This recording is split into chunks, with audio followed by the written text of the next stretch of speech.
On behalf of the City of High Point and the High Point Department of Transportation, I would like to welcome you all to High Point, North Carolina's international city and the home of the international home furnishings market.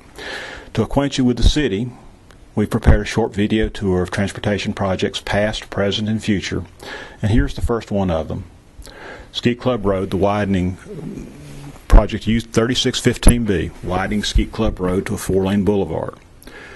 Here's one of our first problem areas. It's the intersection of Skeet Club Road and NC 68. And here, from the east of on the other end of the project, we see that that Skeet Club is an old farm-to-market road that hasn't changed since the 50s when the Scott government paved it. At that time, it served fields and farms and dairies, and today it serves houses and subdivisions. And we desperately need here a modern 4-lane boulevard with bicycle and accommodations and sidewalks. Fortunately, the project is scheduled for lead in 2013. So, and when that project gets done, we'll have a modern facility and safe out here. The next project, which will come up just shortly, is Johnson Street, Sandy Ridge Road. Johnson Street connects High Point with State Farmers Market, I-40, and provides alternative access to Piedmont Triad International Airport, where the new FedEx Sword is.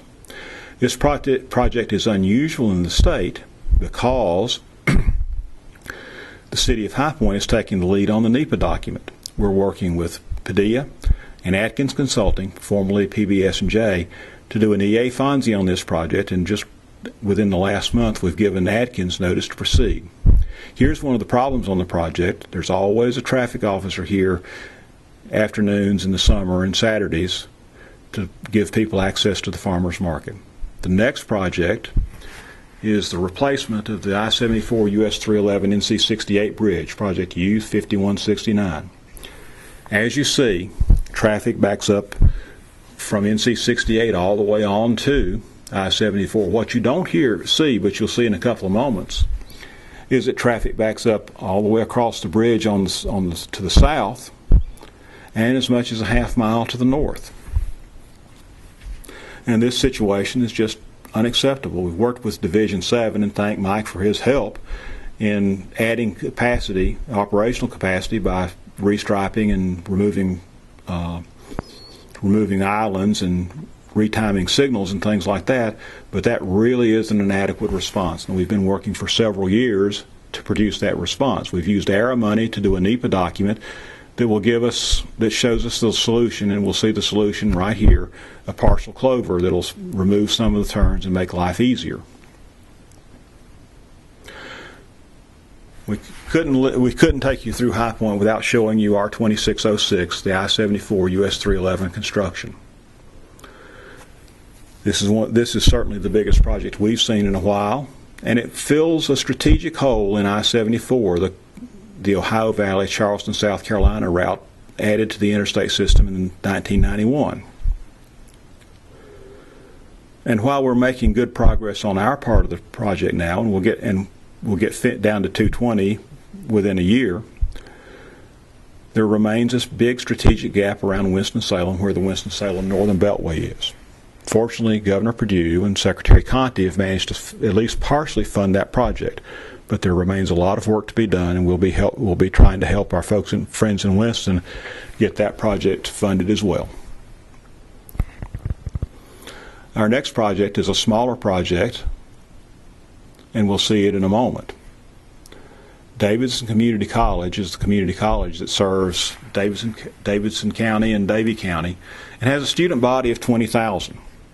As you can imagine, a small campus with a large student body has all kinds of traffic problems, parking problems, access problems, pedestrian problems, you name it, the transportation problem, they've got the problem. Here we see some of the work that Division 9 has done to help them out. They've put a roundabout in, or 2 roundabouts in, to improve access and safety at the intersections that lead into the campus. But we've not been able to address one of the major problems for the campus, or 2 of the major problems now. One is access off of 2970. We've got the longest double left turn in Division 9 there, and it fills up every morning. And the other problem that you can't see here, but you'll see in a moment, is Davis Community College's expansion plans on this side of US 2970. A local landowner's given them about 180 acres for a new expansion campus.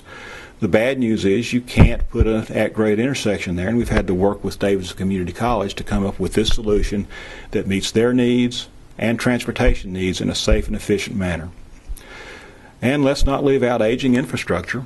The US 2970 bridge over Main Street was built in 1952.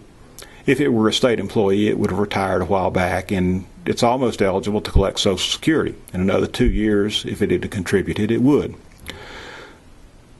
As you can guess, it's starting to show its age. And the paint's not the only thing. You see here some of the deterioration around the concrete rebar. And that's not the be-all and the end-all of the problems with this bridge. It wasn't designed to modern standards, and that leaves automobile drivers in today's world, particularly the impatient ones, doing some rather strange things, like this guy in the silver car here.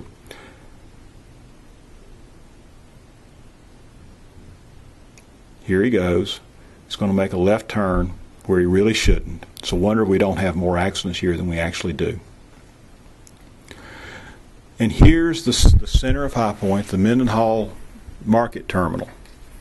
This is what it looked like a few years ago before we started the improvements with our state-of-the-art signboards and bullhorns and playing chicken with our guests in the street.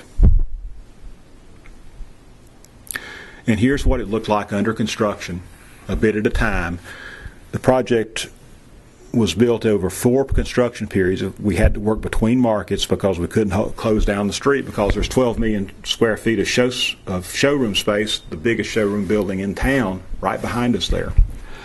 And in spite of all the problems of working around people and around markets, our engineering folks managed to get the project done ahead of schedule and under budget. 2 years ahead of time, thanks to innovative financing, the city actually got a construction loan based on future federal revenues to build it, and $1.5 million under budget because of good construction practices and timing.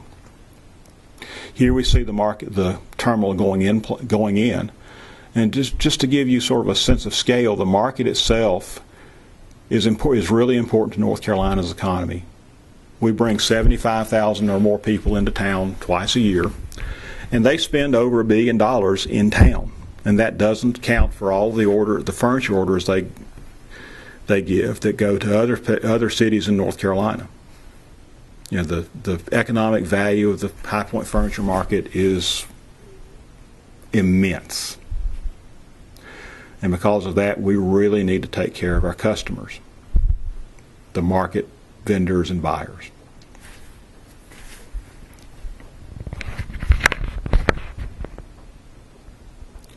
Here we see what the terminal looks like now. Compare that with what it looked like when we started. This is a much safer condition and modern. Variable message signs and built-in PAs. And these are all addressable. The message signs can be changed at the drop of a hat. By the way, we run one of the largest transit systems in the state during market. We do 180,000 passenger trips a day during market.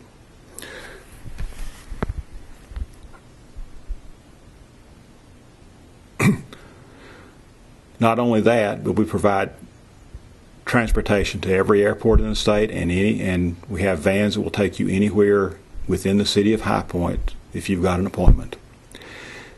Coming up next is a piece of history. The renovation of the 1907 Southern Railway Depot on High Street. That's Project P2912, another successful partnership between the City of High Point and NCDOT. The terminal had been built in 1907 and had fallen into disrepair. But because of the number of passenger trains coming through town then, and a sense of pride, the city found a way to renovate the depot and make it look like this. Right now there are 6 passenger trains a day coming through town, and here comes one.